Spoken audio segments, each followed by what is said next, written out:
Un maire prend caché un autre sur le plateau.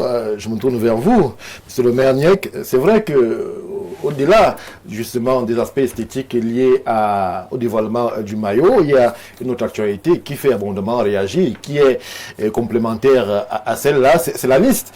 On a déjà en filigrane, à moins d'un dernier changement, les tout premiers choix de Pagou, qui est désormais aux affaires du côté de la fédération, et tout ce qu'on peut y dénoter, c'est que quelques gros noms de l'équipe nationale sonnent aux abonnés absents. On a Andro Nana qui n'est pas là, on a Vincent Boubacar aussi qui n'est pas là, eux qui étaient présentés comme les cadors, les patrons de l'équipe. Est-ce que Pagou, à quelques jours justement de la CAN marocaine, ne prend pas un risque assez fort?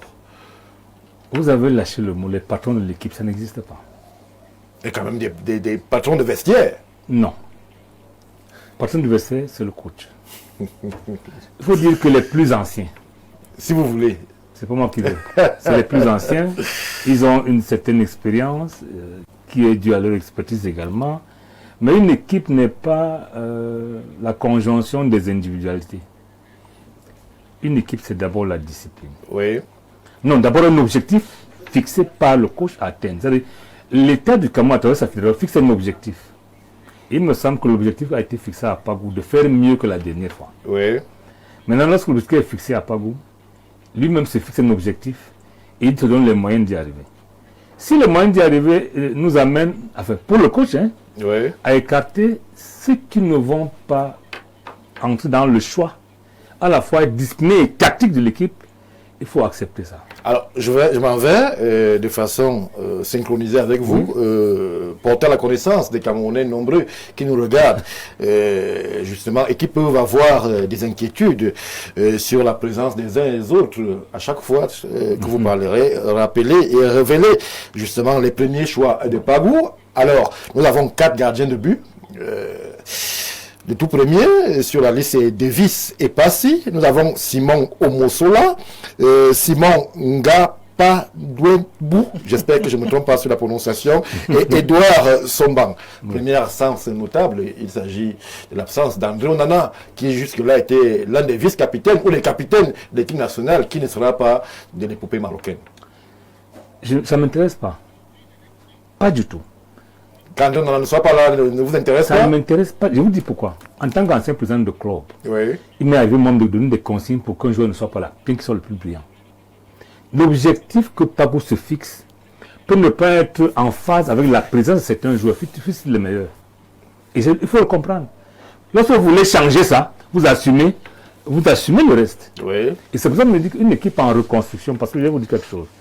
C'est vrai que 28 ans pour André Onana, il est encore dans...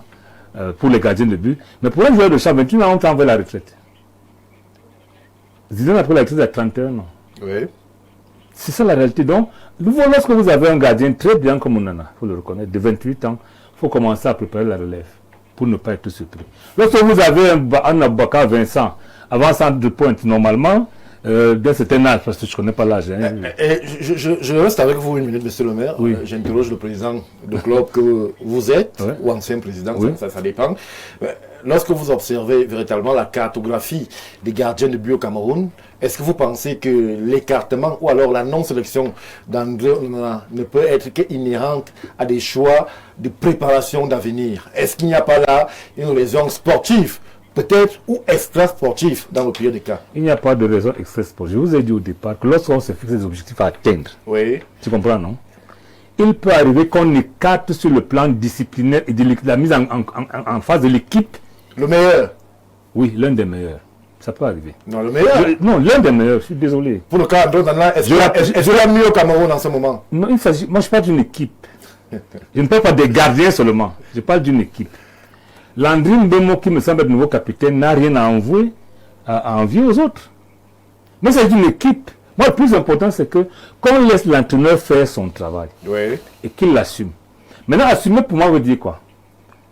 Parce qu'il ne faut pas être dans l'intrigue non plus que, bon, vous avez choisi de faire, faites. Mais si vous échouez, vous perdez, non. Non. Assumer veut dire que l'entraîneur est dans une phase de reconstruction. Ça a commencé sous son Banak. On n'a pas compris ça. Nous sommes assoiffés de victoire où nous voulons gagner même sans travailler. Changer les entraîneurs tous les jours, n'est pas bon non plus.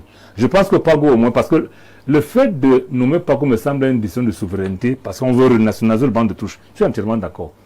Mais il faudra accepter que les gens se mettent au travail et rebâtissent une équipe qui ressemble à celle de 2002, à celle de 90 et autres. Sinon, on va changer tout le temps et on va toujours recommencer. Mais puisque vous voulez parler d'André Onana, je dis quelque chose. Rappelez-vous qu'en 2017, André Onana avait été écarté. Rappelez-vous, il a été écarté plusieurs fois. Ce n'était pas Pago. Le problème aujourd'hui, c'est qu'on veut faire une équipe. Si c'est moi qui dérange, on m'écarte. Mais en management, Timothée Osemakel le sait. Vous pouvez avoir le meilleur journaliste, mais qui fait fuir les autres? Vous faites quoi? Vous avez besoin de 5. Vous avez un meilleur qui ne peut pas être 5. Vous faites quoi? Vous écartez les 4 pour un seul. Il arrive que vous passiez du premier. Mais c'est ponctuel. Timothée l'a si bien dit. Il n'a pas dit qu'il a été chassé de l'équipe nationale. Il n'est simplement pas sélectionné cette fois-ci. Mais il pourrait être sélectionné la prochaine fois.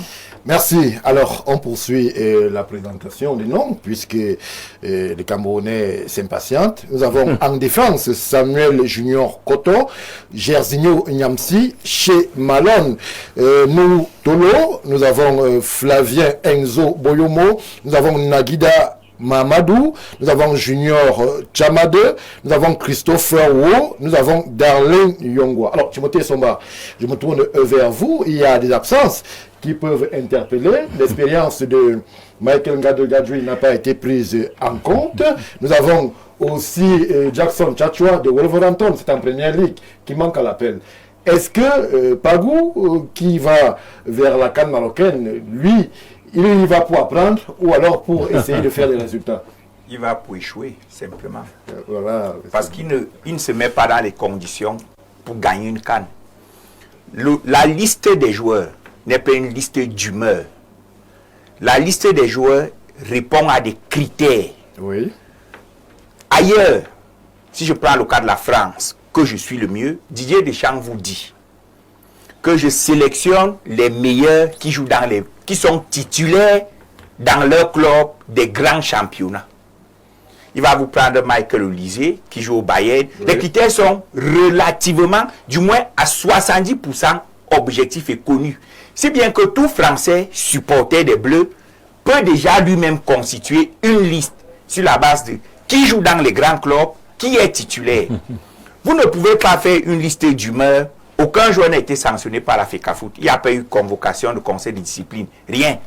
Quelqu'un vient, il fait une liste de règlements de compte où le meilleur gardien d'Europe à l'heure actuelle, avec 10 matchs sans défaite et 7 clean sheets, ne figure pas.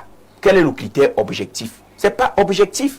Et ce défaut d'objectivité déteint sur tous les autres qui n'ont pas été convoqués. Vous avez le meilleur milieu de terrain africain jouant en Europe, Zamboanguissa, qui n'est pas là. Des informations ne font pas. Il serait blessé. Stéphane Barga, il serait blessé comment? Il était la dernière fois. La CAN a 24 pays. Même avec Naples. C'est plus d'un mois. La CAN a 24 pays, c'est plus d'un mois. Le Maroc va avec Hakimi.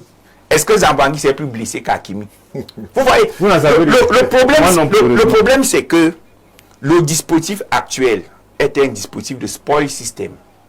C'est notre tour et on fait comme on veut. C'est ce qui se passe avec les Lions indomptables.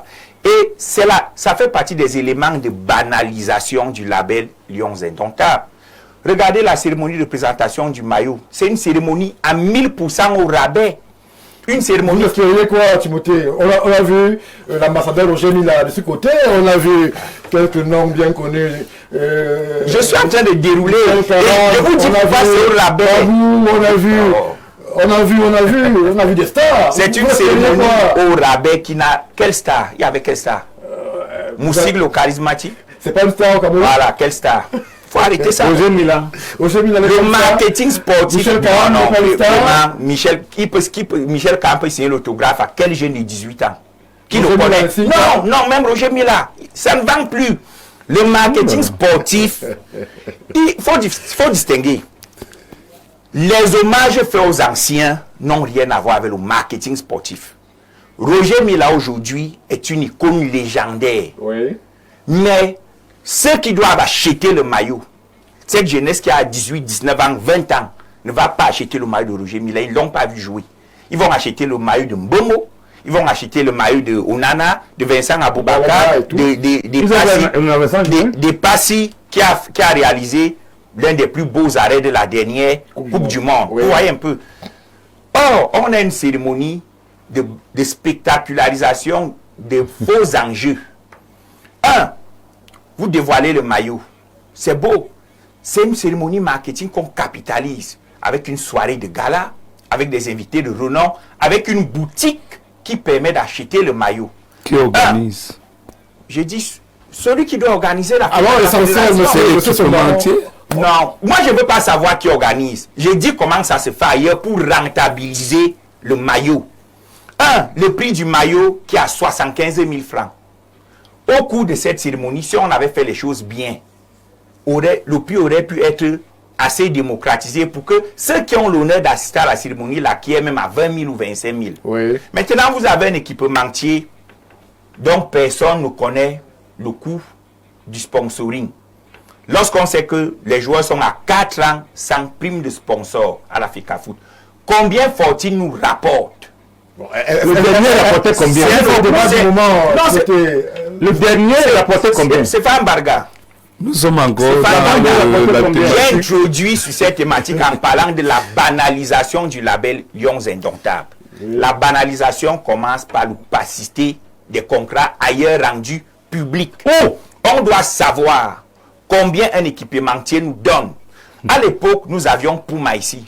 Tout le monde savait que Puma donnait 1,2 milliard de francs. C'était connu. Ce ne sont pas des contrats cachés. Mais maintenant, il y a des clauses à l'intérieur qui ne sont pas souvent révélées en raison des spécificités liées au type de pays. Mais le montant global est connu, puisque il y a le fisc qui doit vérifier combien. Ouais. Voilà, donc il n'y a rien de caché. La seule vérité qui est là est que on ne peut pas parler de reconstruction d'une équipe en écartant les cadres. Je me rappelle que Blida, qu'on vante tous les jours, Blida, c'est André Onana qui était au goal à Blida pour nous qualifier à la Coupe du Monde. Donc, la victoire se bâtit comment? Vous avez un nouveau coach, il fait asseoir. L'André Onana, c'est des gamins de 28 ans. Quand vous dites qu'André Onana a 28 ans, je suis son aîné de 10 ans. C'est un enfant. On les appelle tous. On dit, voici la nouvelle ère. Nous voulons tous travailler pour le Cameroun et faire briller le label Lions Indomptables. Voici les nouvelles conditions de travail. Celui qui ne peut pas supporter ces conditions de travail, c'est le moment de prendre sa retraite. Or, quand vous frusquez des garçons comme ça, très tôt, qui sait ce qui va se passer demain? Donc moi, je dis à M. Pagou qu'il n'entre pas dans ce qui a entraîné la non-reconduction du contrat de son. Qu'il sache aujourd'hui qu'il est sélectionneur, patron des Lions Indomptables.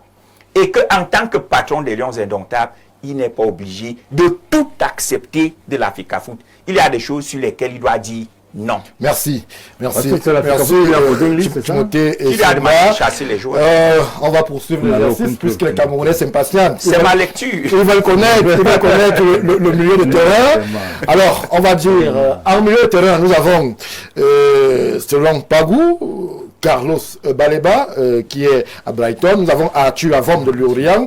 Nous avons Eric Junior, Gina Ebimbe. Nous avons Arnold Maël Camden, qui lui nous vient du Brésil, d'une division inférieure, c'est vrai. Dani Namasso. Nous avons Christian Bassogok. Nous avons Olivier Kemen, nous avons Brian Mbomo, Georges Kevin Nkoudou, Jean Junior Onana. Nous avons Olivier Kemen. Nous avons Martin Botrel Atemongue Ndié. Alors, je me tourne vers vous, monsieur Assia. Selon monsieur Somba, c'est parti pour échouer, mais nous avons un milieu de terrain qui regarderait certains milieux de terrain africains les yeux dans les yeux. Stéphane, il faut dire une chose.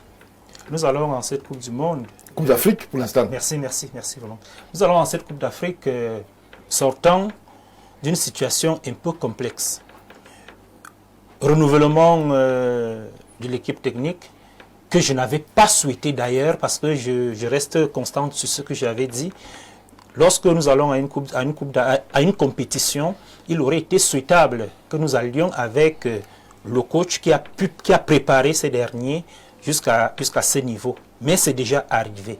Il se trouve donc que pour répondre premièrement à Timothée Essomba, cette période de conciliation qu'il aurait souhaité que le coach Pagou ait avec les joueurs, le temps ne lui permettait pas de rassembler ces derniers et de leur parler effectivement dans le sens de la pesement. Je vous en prie, monsieur Soma.